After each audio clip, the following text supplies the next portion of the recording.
It's an issue that has been with us, and I'm going to start somewhat differently and say, certainly during the campaigning period, yes, people started asking questions about whether, in fact, providing housing for South Africans is the way to go, and whether perhaps we shouldn't have a different way of approaching human settlements broadly. Yes. Well, you know, the provision of housing is already enshrined in the Constitution, so it's a bit late now to ask that question. But it is understandable that people should worry whether, in fact, we are going to stem the tide, because internationally it is accepted that urbanization is with us for a long term. So how are we going to cope with this influx of people from the rural areas into the urban areas? And this is a million-dollar question that we ourselves have to respond to. But we have a multi-pronged approach to solving some of the problems that we have, and which is why now government has decided that it will work in a integrated fashion as opposed to individual departments going their various ways, which is the original concept that we had for human settlements, that where people are, all the facilities will be in place. But significantly now, the president is seized with the issue of the housing needs of the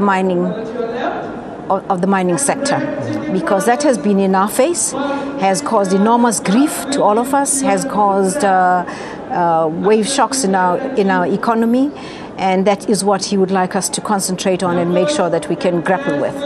But we will have to provide housing. We will gradually shift towards what is called rental housing, where people actually rent housing and are responsible for the payment of housing. The free housing we've been providing has been strictly for the indigent. Now, I'm trying to, without perhaps getting you to sort of find fault in what the person who held this portfolio before you may or may not have done.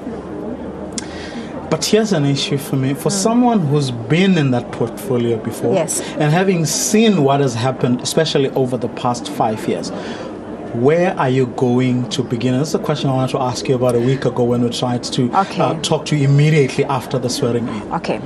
Now, what happened is the whole concept of human settlement materialized after we had consolidated the work that we were doing together with other countries of like development, like India, like Brazil. And we came up with the idea of human settlements, which is why we changed the name to human settlements. I don't think that the policies were necessarily understood and followed through. But we're back there now, and I will not go into the pettiness of what happened above that. But we're going back to human settlements as we conceptualized it.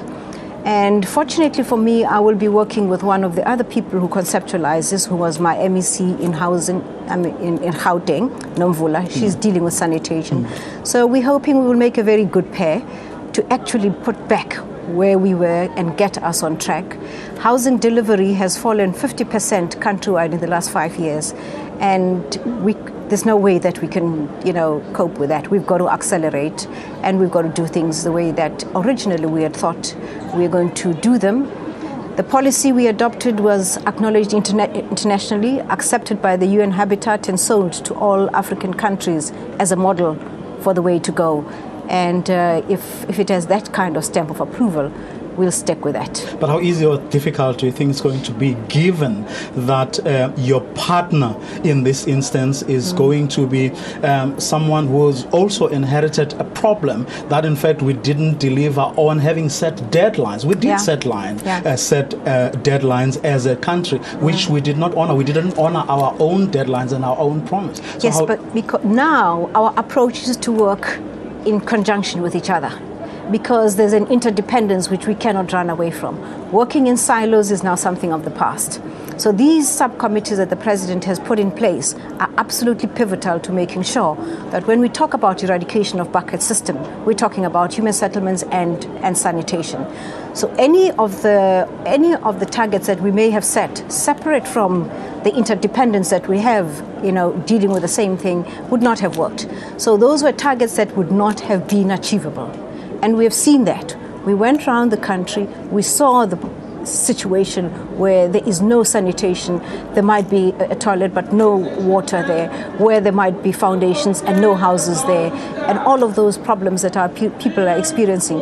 And we sat down and examined over the past 2 weeks what the problem is, and we think that the solution has been there, and we're going to follow that solution. Well, Minister, unfortunately we've run out of time. We're going to have to go to those political parties to give them their fair share of responses. And tell those political parties that it's 20 years of success, and we're very proud of it, and we've learned from that, and we're correcting that, because they're going to be a very sour group out there. We're very proud of ourselves. We'll hear what they have to say. Minister for Human Settlements, Lindiwe Sisulu. Well, it's back to Lucanio and Asanda. Well, thank you.